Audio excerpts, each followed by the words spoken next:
नमस्कार बच्चों, स्वागत है आपका हमारे YouTube चैनल में। आज के इस क्लास में हम बात करने वाले हैं कक्षा 10वीं के गणित के पेपर की। तो आपका 6 नवंबर को गणित का पेपर होने वाला है। आपकी अर्धवार्षिक परीक्षा तो प्रारंभ हो जाएगी बच्चों 3 नवंबर से, लेकिन आपका जो गणित का पेपर है वो कब होने वाला है? 6 नवंबर को। तो इसी को ध्यान में रखते हुए मैंने आपके लिए एक सैंपल पेपर तैयार किया है जो आपके एग्जाम के लिए बहुत ही महत्वपूर्ण होने वाला है और इससे आपका अच्छा से रिवीजन हो जाएगा। ठीक है, तो चलो हम शुरुआत करते हैं पहले क्वेश्चन के साथ। यहाँ पे हमारा पहला प्रश्न है, सही विकल्प चुनकर लिखिए। तो यहाँ पर पहला प्रश्न है कि 96 और 404 का HCF फाइंड करना है, 96 और किसका 404 का। तो मैं आपको बता दूं यहाँ पर हम इसे कैसे फाइंड करेंगे। तो 96 के सबसे पहले हमें क्या फैक्टर बनाना पड़ेगा। तो दो चौके 8, 2 अठी 16, 2 दूनी 4, 2 चौके 8, फिर 2 से करो 2 एकम 2, 2 दूनी 4, फिर 2 से करो तो 2 छंग 12, 2 तिया 6 और 3 एकम 3। ऐसे कर लिया आपने। फिर ऐसे ही हम किसके 404 के भी फैक्टर निकाल लेंगे। तो 2 से देखो 2 दूनी 4, 2 दूनी 4, फिर 2 से और करो 2 एकम 2, 2 एकम 2।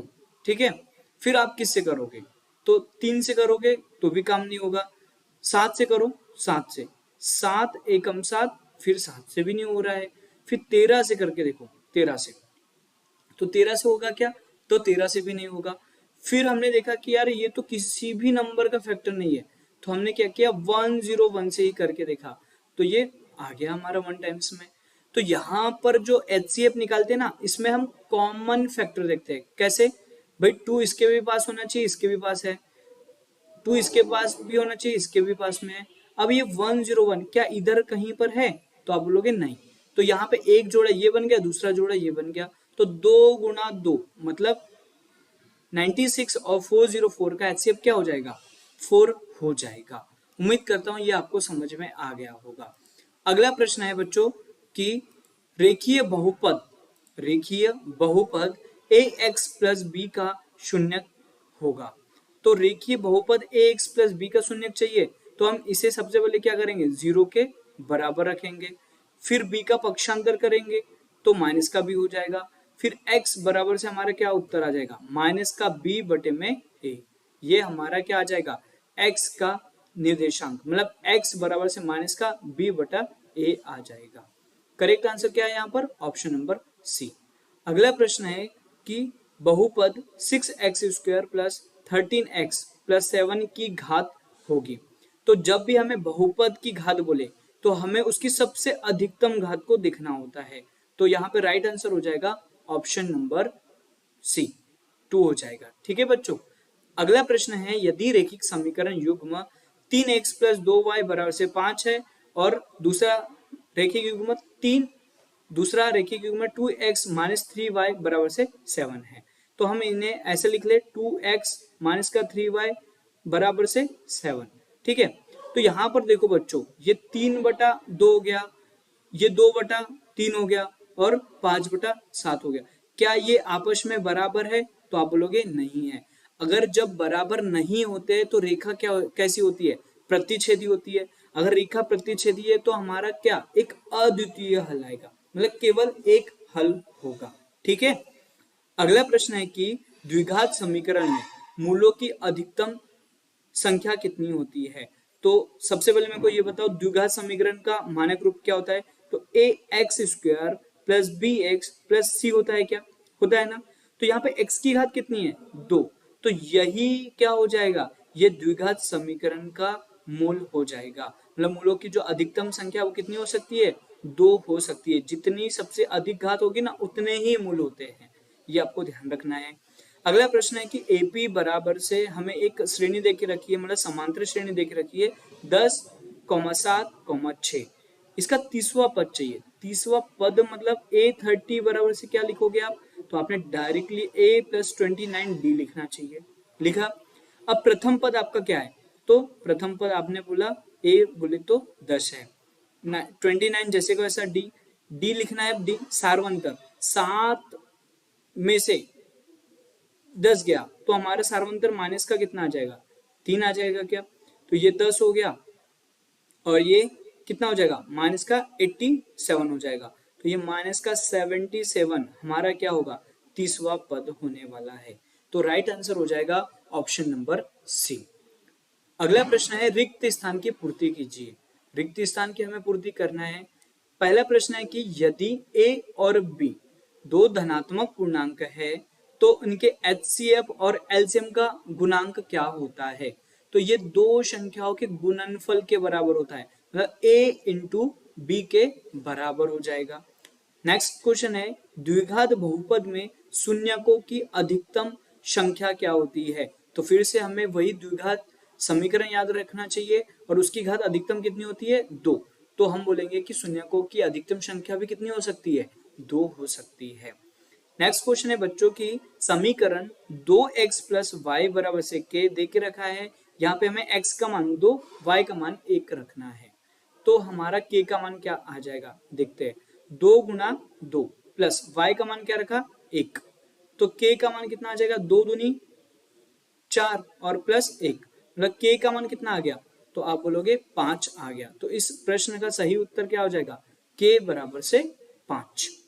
अगला प्रश्न है कि समीकरण 2x प्लस 3y बराबर से 5 में यदि x का मान 1 है तो y का मान क्या होगा। तो इस समीकरण में x का मान रखते हैं हम 1, तो y का मान निकालने की कोशिश करते हैं। देखो तो ये 2 एकम 2 प्लस 3y बराबर से 5, 2 का पक्षांतर करो तो 5y में से 2 गया तो 3 बचेगा, y की वैल्यू कितनी आ जाएगी, तो ये 1 आ जाएगी। मतलब इस प्रश्न का उत्तर क्या हो जाएगा, 1 हो जाएगा। क्या यह आपको समीकरण समझ में आया, हमने कैसे सोल्व किया। अब अगला प्रश्न है कि द्विघात समीकरण ax² plus bx plus c बराबर से 0 के विविक्त कर d का सूत्र क्या होता है। तो इसका d का सूत्र क्या होता है, b² माइनस 4ac होता है। सही है ना, ये सभी को याद है ना कि विविक्त कर d का सूत्र क्या होता है, b² माइनस 4ac होता है। अगला प्रश्न है समांतर श्रेणी के कोई दो लगातार पदों का अंतर क्या कहलाता है। तो ये क्या कहलाता है बच्चों, सार्व अंतर कहलाता है। क्या कहलाता है, सार्व अंतर कहलाता है। अगला प्रश्न है सत्य असत्य लिखिए, है ना। प्रश्न है सत्य असत्य लिखिए। तो पहला प्रश्न है प्रत्येक अपरिमेय संख्या एक वास्तविक संख्या होती है। तो बच्चों देखो अपरिमेय संख्या मतलब करनी 2 करनी 3 ये पाई, ये सभी क्या होती है, अपरिमेय संख्या होती है। और वास्तविक संख्या में क्या होता है, सभी संख्याओं का समूह। तो इसमें अपरिमेय संख्या तो शामिल होती है, इसलिए हम क्या बोलेंगे कि वास्तविक संख्या के अंदर अपरिमेय संख्या शामिल होती है, इसलिए यह सत्य है। ठीक है, अगला प्रश्न देखते हैं। प्रश्न है कि 5.6 एक परिमेय संख्या है, ये हमें सत्य है या असत्य बताना है। तो ये 5 क्या है 6। अब इसके दशमलव मेरे को हटाना है, तो मैं दशमलव हटाऊंगा तो नीचे क्या लिख दूंगा 10। क्या यह हमारा p/q रूप है, तो आप बोलोगे हाँ है। तो हम बोलेंगे कि ये जो 5.6 है ना वो एक परिमेय संख्या है, इसलिए हमारा उत्तर सत्य हो जाएगा।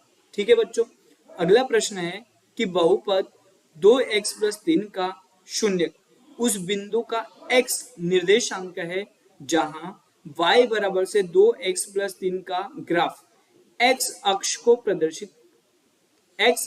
प्रतिच्छेद करता है। तो देखो इसका शून्यांक मतलब 2x प्लस 3 बराबर से 0 किया आपने, 2x बराबर से क्या आ जाएगा -3, x बराबर से क्या आ जाएगा -3/2। तो ये x की वैल्यू है, तो हम बोलेंगे कि जहां y बराबर से 2x प्लस 3 का जो ग्राफ है वो x अक्ष को प्रतिच्छेद करता है, तो x का निर्देशांक है ना, तो यह हमारी बात सही हो जाएगी, मतलब सत्य हो जाएगी कि वह x अक्ष को प्रतिच्छेद करता है। ठीक है बच्चों, अगला प्रश्न है कि द्विघात बहुपद के अधिक से अधिक 2 शून्यक हो सकते हैं।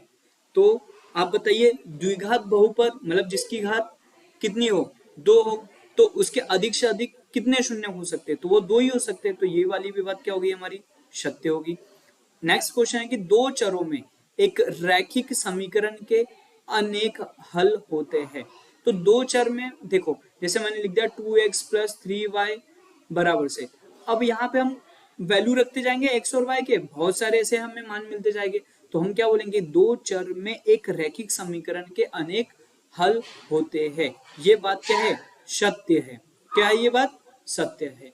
अगला प्रश्न है छठवा कि 1 2 4 8 समांतर श्रेणी है। तो सबसे पहले आपको पता होना चाहिए समांतर श्रेणी में जो सार्वंतर होता है वो क्या होता है, बराबर होता है। तो यहाँ पे देखो, यहाँ पे अंतर 1 का है, यहाँ पे 2 का है, यहाँ पे 4 का है, तो सार्वंतर तो बराबर हुआ ही नहीं। इसलिए हम बोलेंगे कि यह जो छठ वाला प्रश्न है वो हमारा असत्य है। क्या है, असत्य है। ठीक है, अब अगले प्रश्न की ओर चलते हैं। अगला प्रश्न है सही जोड़ी मिलाइए। हमारा प्रश्न क्या है, सही जोड़ी को मिलाना है। तो देखो यहाँ पे 13 और 17 का HCF पूछा है, तो 13 और 17 का कोई भी मल्टीपल नहीं होता है, इसलिए इसका HCF क्या हो जाएगा, तो आप बोलोगे 1 हो जाएगा। तो ये पहले वाले का उत्तर हो गया। करनी दो संख्या है, कैसी संख्या है, परिमेय या अपरिमेय, तो आप बोलोगे अपरिमेय संख्या है, इसको मैच करेंगे हम अपरिमेय से, तो ये दूसरे वाले प्रश्न का उत्तर हो जाएगा। प्रश्न है त्रिघात बहुपद है। तो त्रिघात मतलब जिसकी घात कितनी हो, 3 हो, तो वो त्रिघात बहुपद होगा, तो ये तीसरे का उत्तर हो जाएगा। फिर है रैखिक बहुपद। रैखिक बहुपद ऐसा बहुपद जिसकी घात कितनी हो, 1 हो, उसे हम क्या बोलेंगे, रैखिक बहुपद बोलेंगे। ठीक है। द्विघात ax² + bx + c के शून्यकों का जो गुणनफल है वो कितना होता है। तो देखो ये बच्चों आपने देखा भी होगा कि हम जो मूल होते हैं उनका योगफल और मूलों का गुणनफल निकालते हैं, मतलब शून्यकों का गुणनफल शून्यकों का योगफल निकालते हैं। यहाँ पर हम गुणनफल की बात कर रहे हैं, तो ये c/a होता है। क्या होता है, c/a होता है। तो यह इस 5वें प्रश्न का क्या हो जाएगा, उत्तर हो जाएगा। फिर अगला बचा है कर्णी 16 संख्या है। तो कर्णी 16 जो है ना वो एक परिमेय संख्या है। कैसे परिमेय संख्या, कर्णी 16 मतलब ये 4 का स्क्वायर है, तो हम इसको 4 लिख सकते हैं, तो 4/1 भी तो परिमेय संख्या है। इसलिए इस प्रश्न का उत्तर हो जाएगा कि कर्णी 16 एक परिमेय संख्या है। उम्मीद करता हूं कि ये सभी क्वेश्चन आपको समझ में आ गए होंगे। अब हमारा प्रश्न है एक शब्द या वाक्य में उत्तर दीजिए। तो देखो बच्चों जो संख्या है 156, इसके हमें अभाज्य गुणनखंड निकालना है। क्या करना है, अभाज्य गुणनखंड निकालना है। तो 156 हमारा प्रश्न है, 156 के हमें अभाज्य गुणनखंड निकालना है। तो ये कैसे निकालेंगे, तो देखो 156 है, इसके हम क्या कर लेते हैं, फैक्टर बना लेते हैं। 2 7 14, 2 8 16, फिर 2 से करो तो 2 3 6 है ना, और 2 9 18, फिर 2 से तो जाएगा नहीं, फिर अब 3 से करो, 3 एकम 3, 3 तिका 9। अब कोई और नंबर से जाएगा, सिर्फ 13 से जाएगा। तो हमारे जो 156 है इसके अभाज्य गुणनखंड कौन कौन से हो गए, 2 × 2 × 3 × 13। यह इस प्रश्न के अभाज्य गुणनखंड है। उम्मीद करता हूं यह भी प्रश्न आपको समझ में आ गया होगा। अब आगे प्रश्न संख्या 2 देखते हैं। तो देखो क्वेश्चन है कि 12 और 30 का एलसीएम ज्ञात कीजिए। तो 12 और 30 का एलसीएम आपको निकालना है, तो आप सिंपली क्या करो, ऐसा टेबल बनाओ, 12 लिख दो और 30 लिख दो। 2 का टेबल ऐसा पढ़ो कि 12 आ जाए, 2 × 12। 2 का टेबल ऐसा पढ़ो कि 30 आ जाए, तो 2 एकम 2, 2 पंचे 10। फिर 2 का और देखो, 2 3 6, फिर 15 लिखा। फिर 2 से तो नहीं जाएगा, आप 3 लो, 3 एकम 3, 3 5 15। अब 5 लो, 5 एकम 5। तो यहाँ पर जो 12 और 30 है ना, उसका जो एलसीएम आया वो कितना आया, 2 × 2 × 3 × 5। तो ये कितना हो जाएगा, 2 दूनी 4, 4 3 12, 12 पंचे 60। इस प्रश्न का सही उत्तर हो जाएगा 60। ठीक है। अगला प्रश्न है दो चरों में रैखिक समीकरण का मानक रूप लिखना है ना, स्टैंडर्ड फॉर्म लिखना है। तो देखो दो चरों में जो रैखिक समीकरण का मानक रूप होता है ना, वो ax + by + c बराबर से 0 आप लिख सकते हो। यही इसका मानक रूप होता है। क्या यह प्रश्न भी आपको समझ में आ गया है। अब अगले प्रश्न की ओर चलते हैं। प्रश्न संख्या 4। देखो यहाँ पे प्रश्न है कि यदि 2 संतरों और 5 सेबों का मूल्य 70 रुपए है तो इस स्थिति को रैखिक समीकरण के रूप में प्रदर्शित कीजिए। सबसे पहले हम बच्चों जो संतरे है ना उसको x मान लेते हैं और जो सेब है ना उसको y मान लेते हैं। तो अब इससे हम समीकरण बनाते हैं। हमें यहाँ पे दिख रहा है कितने संतरों की बात हुई है, तो 2, तो 2x कर लिया, प्लस 5 सेब की बात हुई है तो सेब को हमने y माना था इसलिए 5y हो गया, बराबर से इनका जो मूल्य है वो कितने रुपए है, तो 70 रुपए है, 70 रुपीज है। तो यह रैखिक समीकरण हमारा बन के आ गया। ठीक है, अब अगला प्रश्न है बच्चों कि श्रेणी 2,5, 8, 11 का 8वां पद क्या है। कौन सा 8वां पद, मतलब a प्लस 7d क्या होगा। 8वां पद, तो प्रथम पद क्या है हमारा 2 और सार्वंतर कितना है, तो 5 में से 2 गया तो कितना बचा 3, 8 में से 5 गया तो कितना बचा 3, मतलब सार्वंतर हमारा कितना है 3। तो ये हो गया 2 प्लस 7 का 3 से गुणा करेंगे तो 21 और उत्तर निकल के आया हमारा 23। मतलब इस प्रश्न का उत्तर क्या हो जाएगा, 8वां पद हमारा क्या हो जाएगा, तो आप बोलोगे 23 हो जाएगा।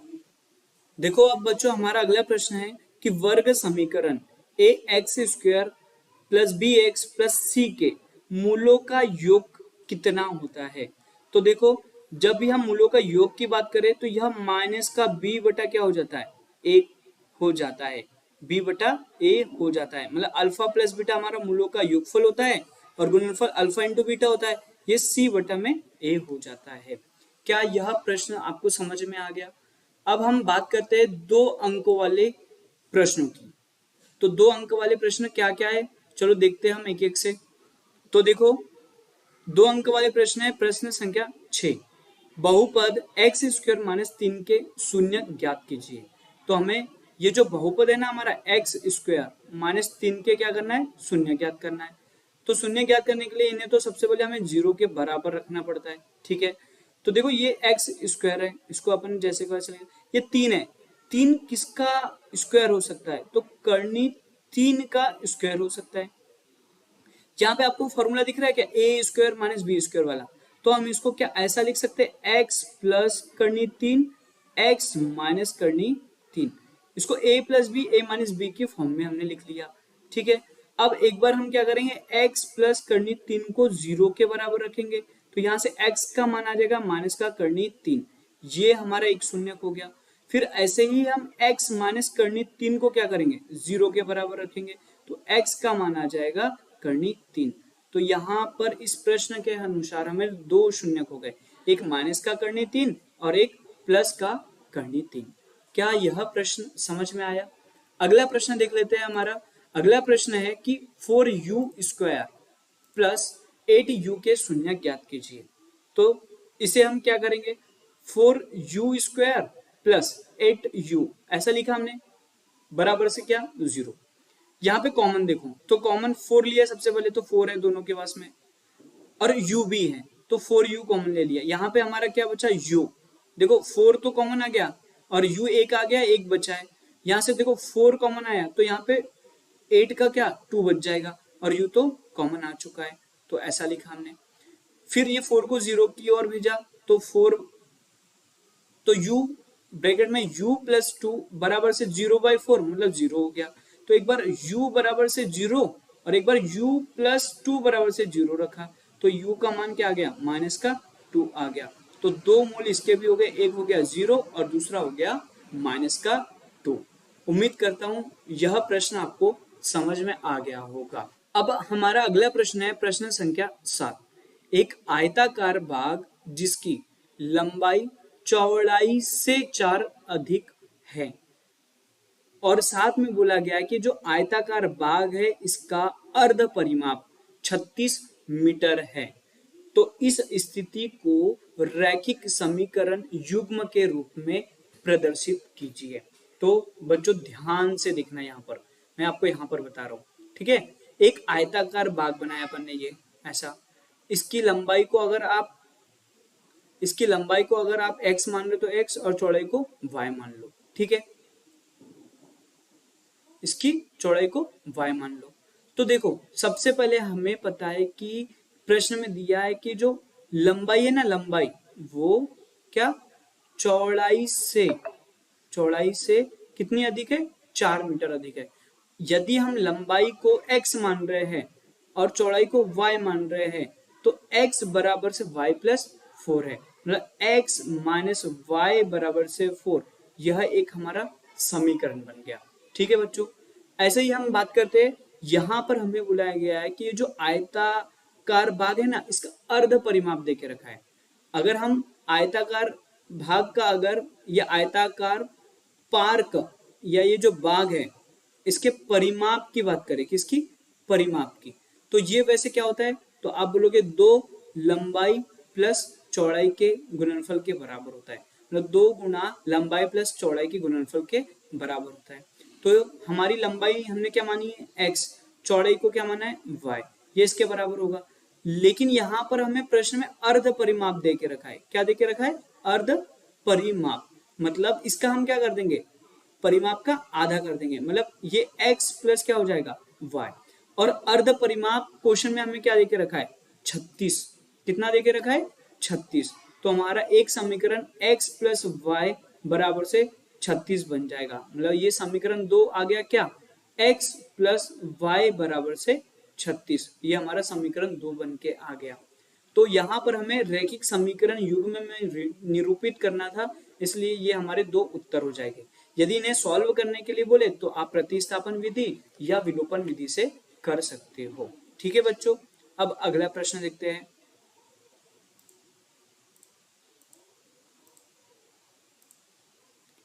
देखो हमारा अगला प्रश्न है, कक्षा 10 के 10 विद्यार्थी ने एक गणित की पहली प्रतियोगिता में भाग लिया।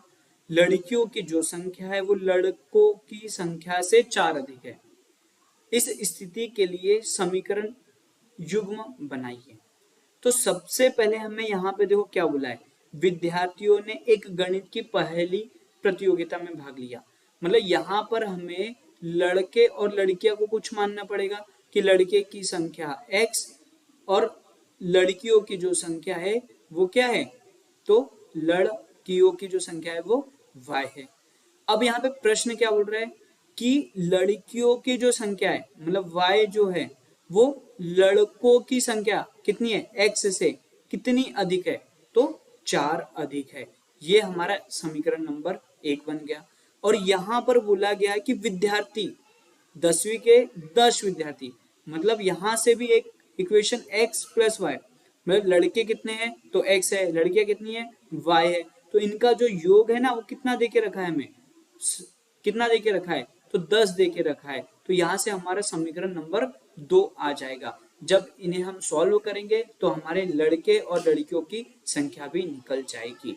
उम्मीद करता हूँ यह प्रश्न भी आपको समझ में आ गया होगा। अब अगले प्रश्न की ओर चलते हैं। अगला प्रश्न है कि सिद्ध कीजिए कि 3 + 2 करनी 5 एक अपरिमेय संख्या है। ये देखो 3 + 2 करनी 5। तो ऐसे प्रश्नों को सबसे पहले हम क्या करते हैं बच्चों, कि हम सबसे पहले मान लेते हैं कि a बटा जो b है वो 3 + 2 करनी 5 के क्या है, बराबर है। यहाँ पर a और b क्या है, सहअभाज्य संख्या, ऐसा लिख देते हैं। या फिर क्या करेंगे, a बटा b, ये 3 का पक्षांतर इधर करेंगे तो ये माइनस का क्या हो जाएगा 3 हो जाएगा। ये इधर क्या बचा 2 करनी कितना बचा, 2 करनी कितना बचा 5 बचा। अब 3 के बटे में कुछ नहीं है तो b, और 3 के बटे में कुछ नहीं है तो 1 लिख लिया, तो b और 1 का एलसीएम क्या आ जाएगा, तो आप बोलोगे b आ जाएगा। फिर हम क्या करेंगे, 1 का गुणा a के साथ में a हो जाएगा और b का गुणा 3 के साथ में 3b हो जाएगा, बराबर से इधर क्या बचेगा 2 करनी 5। फिर 2 का पक्षांतर करो तो a - 3b बटे में क्या बचेगा 2b, और इधर बराबर से करनी 5। तो यहां पर हम बोल देंगे कि यह तो हमारी क्या है, एक अपरिमेय संख्या है, और ये क्या है, परिमेय संख्या है जो एक दूसरे का क्या विरोध कर रहा है। तो हम बोलेंगे कि ये जो हमारी संख्या है ना 3 + 2 करनी 5, यह एक अपरिमेय संख्या है और यही हमें सिद्ध करना था। तो यह उम्मीद करता हूँ समझ में आ गया होगा। अगला प्रश्न है हमारा कि सिद्ध कीजिए कि कर्णी 5 एक अपरिमेय संख्या है।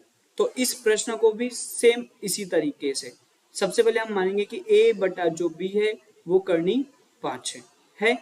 दोनों पक्षों में हम क्या करेंगे, वर्ग करेंगे। यहाँ पे पहले लिखना पड़ेगा कि ए बी जो है वो सहभाज्य संख्या है, ठीक है। तो दोनों पक्षों में हम स्क्वायर करेंगे तो ये ए स्क्वायर हो जाएगा बटे में बी स्क्वायर हो जाएगा, और कर्णी 5 के स्क्वायर क्या हो जाएगा, 5 हो जाएगा। फिर हम क्या करेंगे, ये बी स्क्वायर को उधर भेजो, ए स्क्वायर बराबर से 5 इंटू बी स्क्वायर, ऐसा है ना। अब क्या करेंगे बच्चों, ये जो 5 है इसको हम ए स्क्वायर के बटे में भेजेंगे और बी स्क्वायर को जैसे का वैसा रहने देंगे। फिर यहां पर हम बोलेंगे कि जो हमारी प्रमेय है ना, कि यदि कोई अभाज्य संख्या p ए स्क्वायर को विभाजित करती है तो ये जो अभाज्य संख्या है p वो a को भी विभाजित करेगी। मतलब ऐसा, यदि 5 ए स्क्वायर को विभाजित करता है तो 5 ए को भी विभाजित करेगा, ठीक है क्या। अब यहां पर हम मानेंगे कि माना जो a है ना वो हम 5c मान लेंगे, ठीक है। 5c माना तो यहाँ पर a की वैल्यू 5c और उसका स्क्वायर रख दिया, बटे में क्या है 5, इधर हमारा है b स्क्वायर। 5 का स्क्वायर यहाँ पे लिखेंगे क्या, 5 का स्क्वायर यहाँ पे लिख रहा हूँ, थोड़ा ध्यान देना बेटा, इधर साइड में लिख रहा हूँ। 5 का स्क्वायर 25, c का स्क्वायर मतलब c स्क्वायर हो जाएगा और बटे में 5 है बराबर से b स्क्वायर। ये 5 से 25 को काटा कितने बार, 5 बार। तो यहाँ पर c स्क्वायर बराबर से हमारा 5 c स्क्वायर बचा, इधर b स्क्वायर बचा है। अब ये c स्क्वायर को मैं यहीं रहने दूंगा, b स्क्वायर बटे में क्या लिखूंगा, 5 लिखूंगा। मतलब मैंने इस 5 का क्या किया, पक्षांतर कर दिया। फिर मैं यहाँ पे बोलूंगा कि यदि 5 b स्क्वायर को विभाजित करता है तो 5 b को भी विभाजित करेगा। तो बस इसी से मेरा ये सिद्ध हो जाएगा कि, और यहाँ पे मैंने आपको भी बता दिया कि 5 ए स्क्वायर को भी विभाजित कर रहा है, 5 बी स्क्वायर को भी विभाजित कर रहा है। तो हम बोल देंगे कि ये जो कर्णी 5 है ना वो एक अपरिमेय संख्या है। क्या यह प्रश्न आपको समझ में आया, बताइए, ये आ गया क्या समझ में। अब बच्चों हम प्रश्न संख्या 9 की बात कर लेते हैं। 9वां प्रश्न क्या है हमारा, जांच कीजिए कि यह द्विघात समीकरण है या नहीं। तो इसको सॉल्व करते हैं हम। यहाँ पे x माइनस 2 लिखा है, यहाँ पे x प्लस 2 लिखा है, यहाँ पे x माइनस 1 लिखा है, इधर x प्लस 3 लिखा है। तो देखो यहाँ पर जब हम इसे सॉल्व करेंगे तो x माइनस 2 x प्लस 2 ये a plus B a minus B का फॉर्मूला है, तो इसे क्या मैं x माइनस 4 लिख सकता हूँ। तो आप बोलोगे यस सर। अब यहाँ पे x का ये इस पूरे नंबर में गुणा करूंगा तो x स्क्वायर हो जाएगा प्लस 3x हो जाएगा। ये -1 का ये पूरे नंबर में करूंगा तो माइनस का x हो जाएगा, माइनस का 3 हो जाएगा, ठीक है। इधर हमारा x स्क्वायर माइनस 4 अभी बचा है, इधर देखो x स्क्वायर है, 3x में से एक x किया तो कितना बचेगा, आप बोलोगे 2x और माइनस का 3। ये x स्क्वायर इधर भी है, x स्क्वायर इधर भी है, तो ये तो दोनों क्या हो गए, कैंसिल हो गए। ये जो माइनस का 4 है इसको इधर लेके आ जाओ तो इधर क्या बचेगा हमारा 0। ये 2x माइनस का 4 इधर आएगा तो क्या हो जाएगा, प्लस का 4 हो जाएगा और माइनस का 3 पहले से है। तो हमारा जो समीकरण बचेगा वो 2x प्लस 1 बराबर से 0 बचने वाला है। और यही क्या होता है, एक रैखिक समीकरण है, ना कि द्विघात समीकरण। इसलिए हम बोल देंगे कि यह जो दिया है ना समीकरण वो हमारा द्विघात समीकरण नहीं है, ठीक है। अब अगले प्रश्न को सॉल्व करते हैं। इसमें भी हमें द्विघात समीकरण को चेक करना है कि वो द्विघात समीकरण है या नहीं। तो देखो अब हमारा प्रश्न है x square plus 3x plus 1 बराबर से हमें देके रखा है x माइनस 2 का होल स्क्वायर। तो देखो ये x square plus 3x plus 1 है, इसको जैसे का वैसा लिख लिया। अब यहाँ पे सर्व समीकरण लगाते हैं a माइनस बी का होल स्क्वायर वाली, तो ये x स्क्वायर हो जाएगा, माइनस का 4x हो जाएगा और माइनस 2 का स्क्वायर क्या हो जाएगा, प्लस का 4 हो जाएगा। तो ये x स्क्वायर दोनों तरफ है, चिन्ह समान है तो क्या हो जाएगा, कैंसिल हो जाएगी। ये माइनस का 4x को इधर लेके आओ तो ये 3x प्लस 4x प्लस 1 है और प्लस 4 को लेके आओ तो इधर आके क्या हो जाएगा, माइनस का 4 हो जाएगा। तो 4 और 3 मिलके 7x हो गया, और 4 में से 1 गया तो 3 और माइनस का 3 बच जाएगा। तो ये भी हमारा क्या नहीं है, यह भी हमारा द्विघात समीकरण नहीं है। ये भी आपको ध्यान रखना है। ठीक है बच्चों, क्या यह आपको सभी प्रश्न समझ में आ गए? अब हम आगे की ओर बढ़ते हैं। अगला प्रश्न है समांतर श्रेणी से। हमें एक श्रेणी देके रखी है 3, 8, 13, 18 का कौन सा पद 78 होगा, मतलब 78 होगा, ये हमारा प्रश्न है। तो देखो इन प्रश्नों को कैसे हम सॉल्व करते हैं, तो देखो यहाँ पर मैं आपको बताता हूँ। तो यहाँ पर जो कौन सा पद देखे रखा है 78 है, ये हमारा ए एन का मान हो गया 78। ठीक है, प्रथम पद कितना है, तो प्रथम पद मतलब श्रेणी का पहला पद प्रथम पद कहलाता है, तो ये हमारा 3 है। अगर हमें सारवंतर डी निकालना है तो हम क्या करेंगे, दूसरे पद में से पहले पद को माइनस कर देंगे तो हमारा सारवंतर आ जाएगा। क्लियर है क्या? अब यहां पर हम ए एन वाला फॉर्मूला लगाते हैं। ए एन बराबर से ए प्लस क्या हो जाएगा, N minus 1 into d. A N इसकी वैल्यू हमें 78 देके रखी है। प्रथम पद हमारा कितना है, तो आप बोलोगे 3 है। एन हमें फाइंड करना है और सारवंतर हमारा कितना है, 5 है। तो देखो 78, 3 को इधर लेके आओ तो ये 78 में से 3 गया तो कितना बचेगा, 75 बचेगा। यहाँ पर हमारा n माइनस 1 इंटू 5 बचा है भी। ठीक है क्या? अब 75, ये 5 जो मल्टीप्लाई में ना, इसको इधर भेजो तो 75 बाई क्या हो जाएगा, 5। 75 बाई क्या हो जाएगा, 5, और इधर बचेगा हमारा n माइनस 1। ये 5 के टेबल में 75 कितने टाइम्स में आता है, तो आप बोलेंगे 15 टाइम्स में आता है। मतलब अभी हमारा n माइनस 1 बराबर से 15 बचा है। तो n का मान चाहिए मुझे, तो माइनस 1 को उधर भेजूंगा तो 15 प्लस 1 कितना हो जाएगा, 16 हो जाएगा। तो बच्चों ये जो 3, 8, 13, 18 है ना, इसका कौन सा पद 78 होगा, तो 16वां पद। इस प्रश्न का उत्तर 16वां पद होगा कि वो कौन सा होगा, कौन सा पद 78 होगा, तो 16वां पद 78 78 होगा। उम्मीद करता हूं यह भी प्रश्न आपको समझ में आ गया होगा। ठीक है, अब अगला प्रश्न देखते हैं। यहाँ पे बस बच्चों यहाँ पे माइनस का 81 कर लेना। ठीक है, समांतर श्रेणी है 21, 18, 15 का कौन सा पद माइनस का 81 मतलब 81 है। मतलब इस बार ए एन कितना देके रखा है, तो माइनस का 81 देके रखा है। प्रथम पद कितना देके रखा है, तो आप बोलोगे 21 देके रखा है। सारवंतर डी निकाल लेंगे क्या, तो आप बोलोगे यस सर। हम क्या करेंगे, दूसरे पद में से पहले पद को क्या करेंगे, माइनस कर देंगे। तो ये माइनस का 3 आ गया हमारा सारवंतर। अब हम क्या करेंगे, ए एन का फॉर्मूला लगाएंगे। तो ए एन बराबर से a plus n minus 1 into d. A n मतलब कितना, माइनस का 81 बराबर से प्रथम पद कितना है 21, एन हमें फाइंड करना है और सारवंतर माइनस का 3 है। तो ये 21 को इधर भेजो तो ये माइनस का 81 माइनस का 21 बराबर से इधर एन माइनस 1 और माइनस का 3 बचा है। ये कितना हो जाएगा, 8 और 2 10 और 1 और 1 2, मतलब माइनस का 102। ये इसका बचेगा यहाँ पर n माइनस 1 माइनस का 3। ठीक है क्या? तो ये देखो 102 बचा। अब ये -3 को मैं इधर पक्षांतर कर रहा हूँ।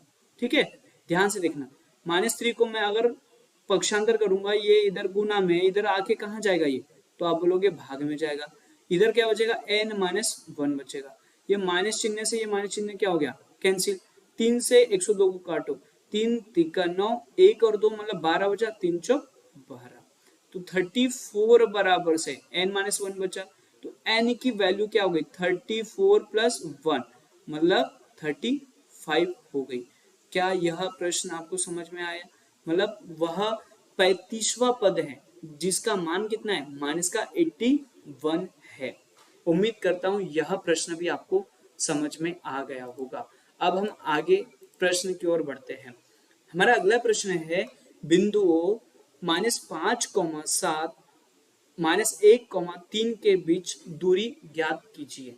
तो दो बिंदुओं की अगर बीच की दूरी निकालना है, मतलब पी क्यू इसे हम मान लेते हैं, तो दूरी सूत्र क्या होता है, पी क्यू के बीच की दूरी, ये क्या होता है बच्चों, तो ये होता है x2 माइनस x1 इसका square plus y2 minus y1 का स्क्वायर।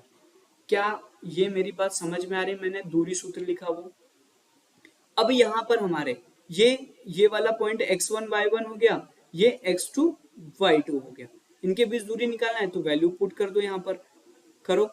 x2 कितना है तो आप बोलोगे x2 तो माइनस का 1 है, और जो x1 है वो माइनस का 5 है, माइनस का क्या है 5, तो मैं ऐसे ब्रैकेट में माइनस का 5 लिखने वाला हूँ और ये पूरे का स्क्वायर लगाया, प्लस y2 कितना है तो आप बोलोगे 3 है, और y1 कितना है तो आप बोलोगे 7 है, इसका स्क्वायर ऐसा लिखा ना, ठीक है। अब देखो ये माइनस का क्या है, माइनस का 1, ये माइनस और ये माइनस मिलके कितना हो जाएगा प्लस का, और ये 5 हो जाएगा, और पूरे का क्या है हमारा स्क्वायर, प्लस ये 3 है, ये माइनस का 7 है, मतलब माइनस का क्या हो जाएगा 4 हो जाएगा। क्लियर है क्या ये? तो देखो 5 में से 1 गया तो यहाँ पे भी 4 है, 4 का स्क्वायर बचा, और यहाँ पे भी 4 का स्क्वायर बचेगा, तो हमारा उत्तर क्या हो जाएगा 16 प्लस 16, मतलब करनी 32 इस प्रश्न का हमारा उत्तर रहने वाला है। या फिर आप और क्या बोल सकते हो, तो आप बोल सकते हो 4 करनी 2 भी इसका उत्तर हो जाएगा। क्या यह प्रश्न आपको समझ में आया बच्चों? ये दूरी सूत्र का हमने प्रयोग करके इनके बीच की दूरी निकाली है। अब यहाँ पे देखो अगला प्रश्न और है, क्या है ये अथवा वाला, ये बोल रहा है कि यहाँ पे हमें माइनस ए और माइनस बी, ये दो हमारे, ये हमारा एक बिंदु हो गया और दूसरा हो गया ए कॉमा बी, इनके बीच में दूरी निकालना है। तो सेम यहीं पर हम पी क्यू इनको मान लेते हैं, तो इनके बीच की दूरी निकालना है, तो हम क्या करेंगे, इसको हम क्या बोल देंगे, ये x1 है, ये y1 है, ये x2 है, ये y2 है। तो देखो x2 माइनस x1 करते हैं ना, तो a माइनस माइनस का a को हमने ब्रैकेट में लिख, इसका स्क्वायर, प्लस y2 मतलब b माइनस माइनस का b पूरे का स्क्वायर, ऐसा हम लिख लेते हैं इसको, ठीक है। अब इन्हें थोड़ा सिंप्लीफाई करो, तो a ये माइनस माइनस क्या हो गया प्लस a पूरे का क्या हो गया स्क्वायर, प्लस ये b ये माइनस माइनस क्या हो गया प्लस का b पूरे का स्क्वायर, ठीक है। a प्लस a क्या हो जाएगा 2a हो जाएगा, इसका स्क्वायर कर लिया, b प्लस b क्या हो जाएगा 2b स्क्वायर हो जाएगा। तो देखो ये हो गया हमारा 4a square plus 4b square, या फिर आप 4 को कॉमन ले लो और लिख दो 4a square plus b square, 4 किसका स्क्वायर होता है तो 2 का, तो ये बाहर आ जाएगा, कैसे 2 करनी के अंदर हम लिख देंगे a square plus b square, और यही हमारा फाइनल उत्तर होने वाला है।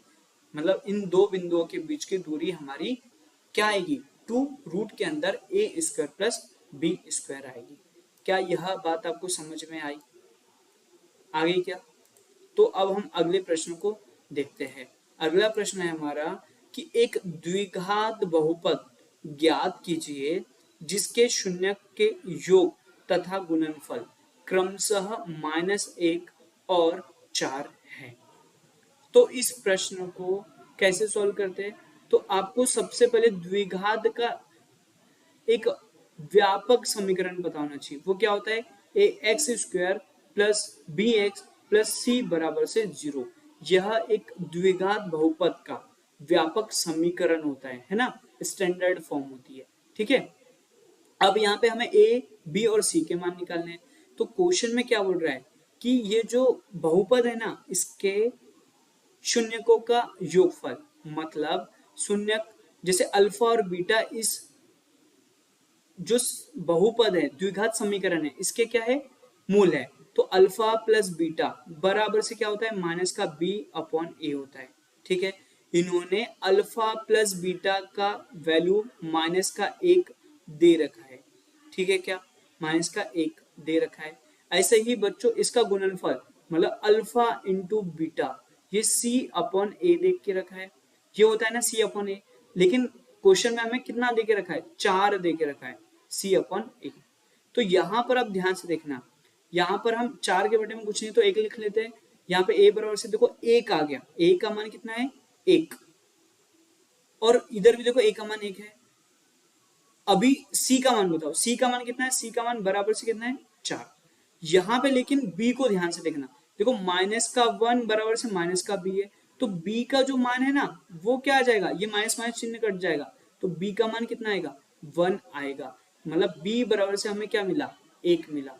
और ये जो हमारा बहुपद मतलब ये जो द्विघात बहुपद समीकरण था ना, इसमें हम a और b के मान रख देंगे और वही हमारा क्या हो जाएगा, द्विघात समीकरण हो जाएगा।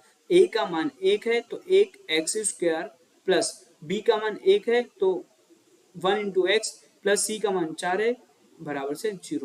मतलब ये हमारा द्विघात समीकरण बन के आ गया x² प्लस x प्लस 4 बराबर से 0। और यही इस प्रश्न का उत्तर होगा। क्या आपको समझ में आया? उम्मीद करता हूं यह प्रश्न आपको समझ में आ गया होगा। अब देखो इसके नीचे और एक प्रश्न है, एक द्विघात बहुपद ज्ञात कीजिए जिसके शून्यक का योग 3 और गुणनफल 2 दे के रखा है। इस तो चलो इसी को सॉल्व कर लेते हैं हम।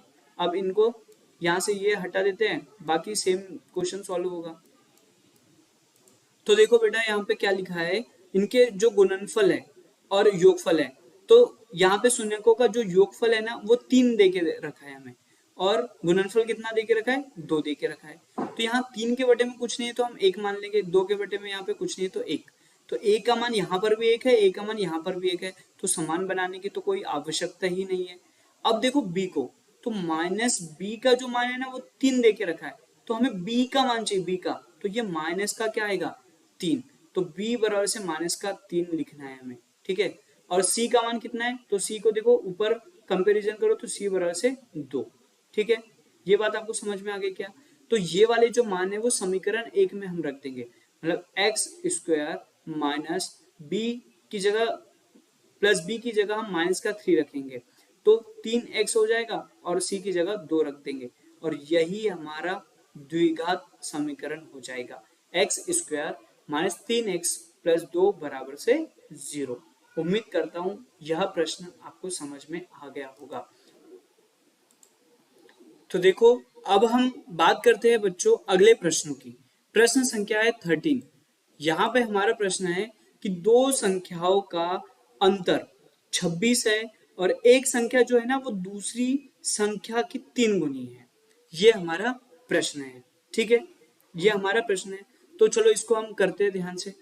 उन्हें हमें ज्ञात करना है, मतलब दो संख्या जो है ना उन्हें हमें ज्ञात करना है। तो कैसे ज्ञात कर सकते हो? तो देखो यहाँ पर दो संख्या है, उनका अंतर, अगर हम पहली संख्या x मान रहे हैं और दूसरी संख्या y मान रहे हैं, तो उनका जो अंतर है वो हमें कितना दे के रखा है, 26 दे के रखा है।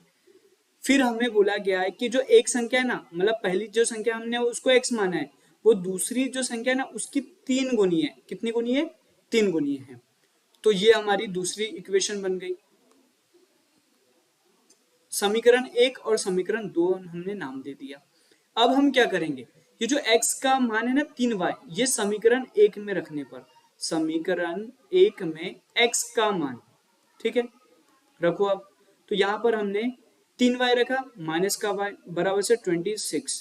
3y में से एक y गया तो कितना बचा, 2y, ये 26 बचा। y बराबर से 26 अपॉन में 2, मतलब हमारा उत्तर कितना है, 13। मतलब y की वैल्यू कितनी आ गई, 13 आ गई। क्या यह बात आपको समझ में आई? अगर y की वैल्यू 13 है तो x की वैल्यू भी तो निकल जाएगी, 3 इंटू 13 मतलब कितना हो जाएगा, 39। तो x की वैल्यू कितनी आ गई, 39। क्या यह बात आपको समझ में आई? अब हम आगे प्रश्न को सॉल्व करते हैं। अब देखो हमारा प्रश्न है अथवा वाला कि 5 पेंसिल 7 कलमों का मूल्य 50 रुपए है। 7 पेंसिल और 5 कलमों का जो मूल्य है वो 46 रुपए है। तो हमें एक पेंसिल का मूल्य और एक कलम का मूल्य ज्ञात करना है। तो बच्चों देखो मैं आपको नीचे बताता हूं कैसे करोगे। देखो यहां पर हम सबसे पहले लिख लेंगे कि माना कि जो पेंसिल है, पेंसिल उसकी संख्या क्या है, x, और जो कलम है, कलम उसकी संख्या क्या है, y है, ठीक है। अब प्रश्न के अनुसार हमें जैसा जैसा बताया गया है वो मान लेंगे। देखो हमें क्या बोला है, 5 पेंसिल 7 कलम, कितनी, 5 पेंसिल, तो यहां से इक्वेशन बनाएंगे 5x प्लस 7 कलम मतलब 7y, इसका जो मूल्य है वो कितना रुपए है, तो 50 रुपए है। इसको समीकरण नंबर दिया हमने 1। फिर दूसरा देखो, दूसरा क्या बोल रहा है कि 7 पेंसिल 5 कलम का जो मूल्य है वो 46 रुपए है। कितना, 7 पेंसिल 7x, 5 कलम मतलब 5y बराबर से कितना है 46। समीकरण नंबर 2। क्या यह बात आपको समझ में आई?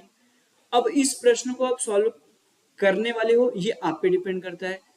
मैं ऐसे प्रश्नों को अधिकतर आपको प्रेफर करूंगा विलोपन विधि, एलिमिनेट जो करने वाली है। तो यहाँ पर हम क्या करेंगे, x के जो गुणांक है उसको हम समान बनाएंगे। तो देखो यहाँ पे मैं 7 का गुना कर दूंगा, यहाँ पर मैं 5 का गुना कर दूंगा। तो देखो 7 का 5 से गुना होगा 7 पाना 35x प्लस 7 का 7 से गुना होगा 49y बराबर से 7 पाना 35 35 मतलब 350 आ गया।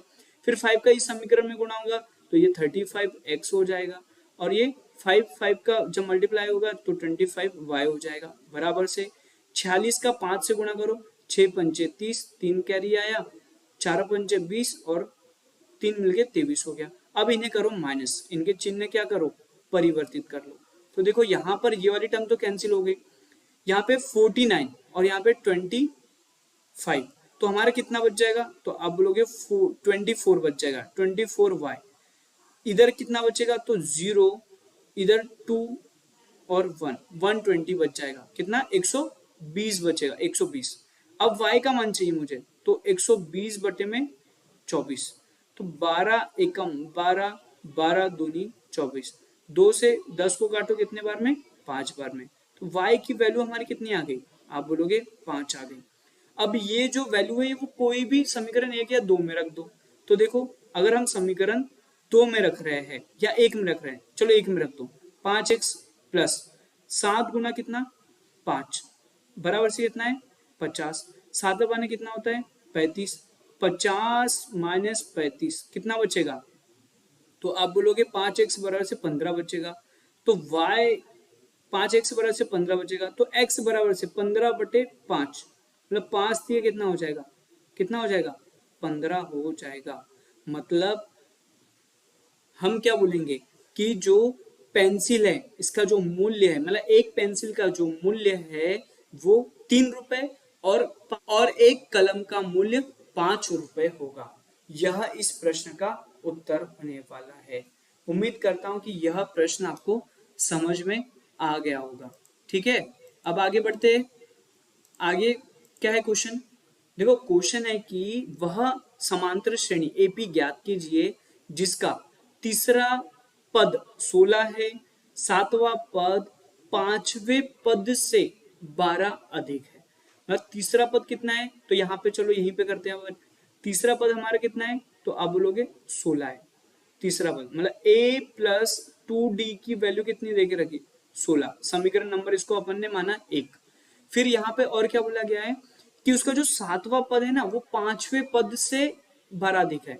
उसका जो सातवां पद है कौन सा A7 जो है वो उसके पांचवें मतलब A5 से कितना अधिक है, तो 12 अधिक है। ठीक है, अब A7 क्या होता है, तो A प्लस 6D हो जाता है। A5 कितना होता है, तो A प्लस 4D हो जाता है, प्लस 12 हो जाता है। क्या क्या ये बात आपको सभी को याद है? ठीक है ना। तो अब देखो यहाँ पे A इधर भी है, A इधर भी है, ये क्या हो जाएगा आपस में कैंसिल।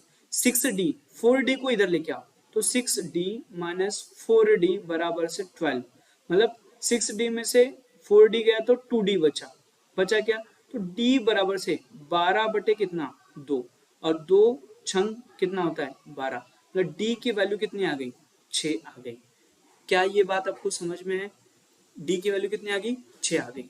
अब यही वैल्यू हम समीकरण 1 में रख देंगे तो हमारा किसका A का मान आ जाएगा। तो देखो A प्लस 2D की वैल्यू 6 है बराबर से 16 है, तो 2 प्लस 6 दूनी कितना हो गया A प्लस 6 दूनी कितना हो गया 12 और बराबर से 16, तो A का मान कितना आ गया 16 माइनस 12, मतलब A बराबर से कितना आ गया 4 आ गया।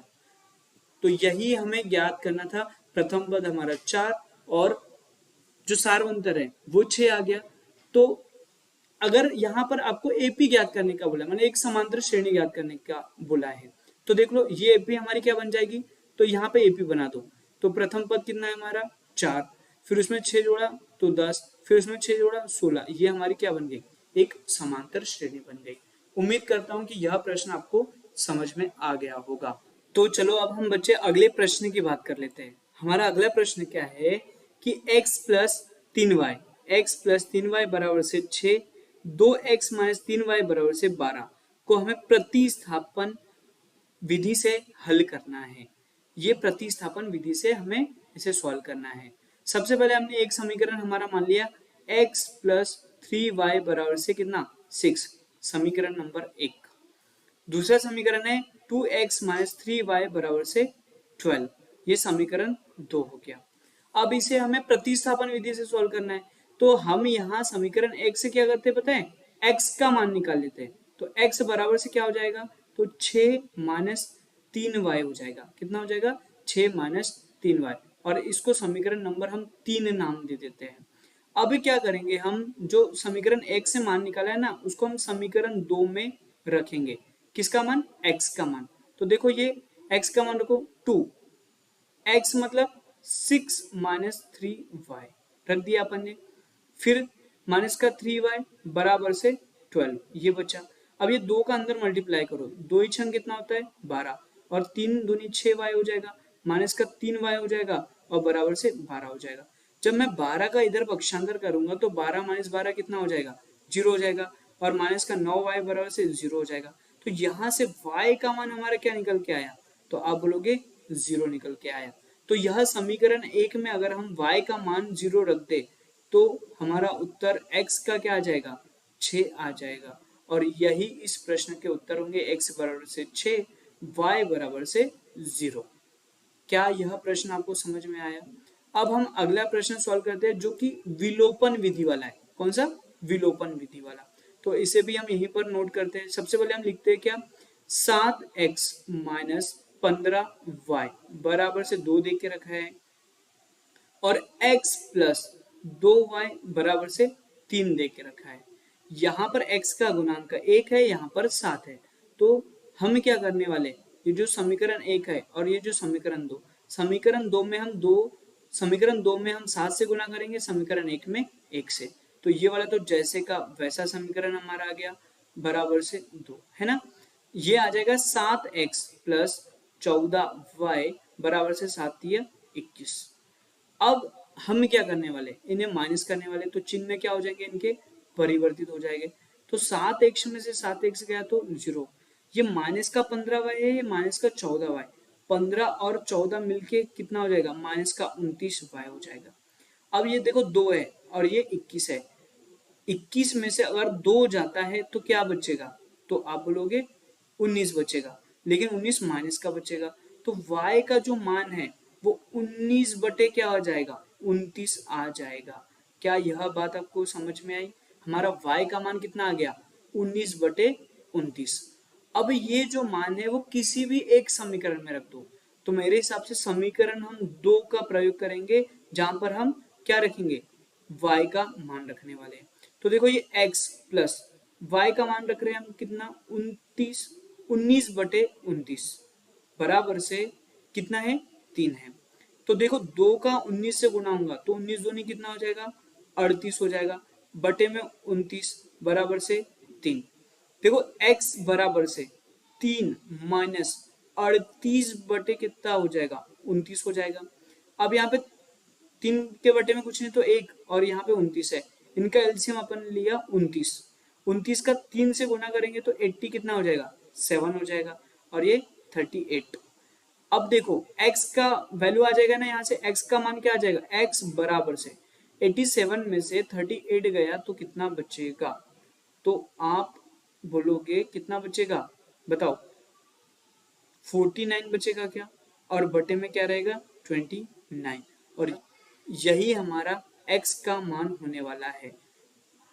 x बराबर से 49/29 और y बराबर से हमारा उत्तर आया 19/29।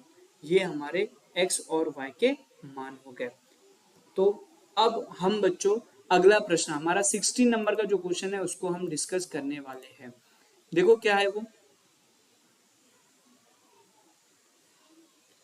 अब हमारा प्रश्न है कि द्विघात बहुपद x square plus 7x plus 10 के शून्य ज्ञात कीजिए।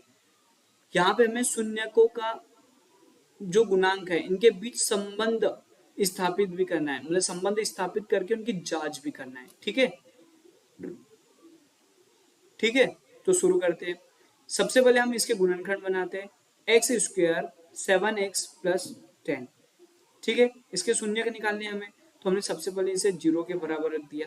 देखो यहाँ पर हमें 1 और 10 का गुना किया, मतलब 10 चाहिए, गुना करने पर 10 और जोड़ने पर 7 चाहिए। तो क्या मैं 7x को 5x प्लस 2x के रूप में तोड़ सकता हूँ, और 10 को जैसे का वैसे लिख दिया। 5 और 2 कितना हो जाएगा, 7x, और 5 और 2 का गुना करूंगा तो मुझे 10 भी मिल जाएगा। तो यहाँ से निकालो कॉमन x, तो x कॉमन निकाला तो प्लस का 5 अंदर बच गया, 2 कॉमन निकाला तो यहाँ पे x प्लस 5 बच गया बराबर से 0। यहाँ पर हमारे गुणनखंड आ गए x प्लस 5 और x प्लस 2 आए क्या। तो यहाँ पर हमारे जो शून्य है ना, वो एक आ गया माइनस का 5 और दूसरा आ गया माइनस का 2, मतलब ये हो गया हमारा अल्फा और ये हो गया हमारा बीटा। क्या ये बात आपको समझ में आई? अब यहाँ पे देखो, अब हमें सत्यता की जांच करना है, मतलब अल्फा प्लस बीटा ये किसके बराबर होता है, तो माइनस बी अपॉन ए के। ठीक है, ऐसे ही अल्फा इंटू बीटा ये किसके बराबर होता है, तो सी अपॉन ए के। सबसे पहले हम ये जो समीकरण दिया है इसके हम a x square plus b x plus c बराबर 0 से तुलना कर लेते हैं। तो यहाँ पे देखो ए की वैल्यू कितनी आ गई 1, बी की वैल्यू कितनी आ गई 7 और सी की वैल्यू कितनी आ गई 1, सी की वैल्यू कितनी आ गई 10 आ गई। ठीक है, यहाँ पे अल्फा प्लस बीटा मतलब माइनस का 5 और जो बीटा है वो माइनस का कितना है 2 है। ठीक है, ये माइनस बी की वैल्यू कितनी है, तो आप बोलोगे 7, ए की वैल्यू कितनी है 1, ये माइनस 5 और माइनस 2 को जब हम जोड़ेंगे तो माइनस का 7 आ जाएगा, ये माइनस का 7 आ जाएगा। ये बात समझ में आई क्या? अब अल्फा इंटू बीटा है, अल्फा इंटू बीटा मतलब माइनस का 5 का गुना करेंगे माइनस के 2 से, सी अपॉन ए मतलब 10 अपॉन में ए मतलब एक ही होता है। देखो 5 और 2 का गुना करूंगा तो 10 हो जाएगा, और ये माइनस माइनस का जब गुना होगा प्लस हो जाएगा, तो 10 बराबर से 10। तो यहाँ पर हमने इसकी सत्यता की भी जांच कर ली कि ये जो हमारे मूल आए हैं ना, ये इसके क्या है शून्यक है। ठीक है बच्चों, अब हम अगले प्रश्न की बात करते हैं। अगला प्रश्न भी ठीक इसी प्रकार का है। उम्मीद करता हूं कि यह प्रश्न आप सॉल्व खुद कर लोगे।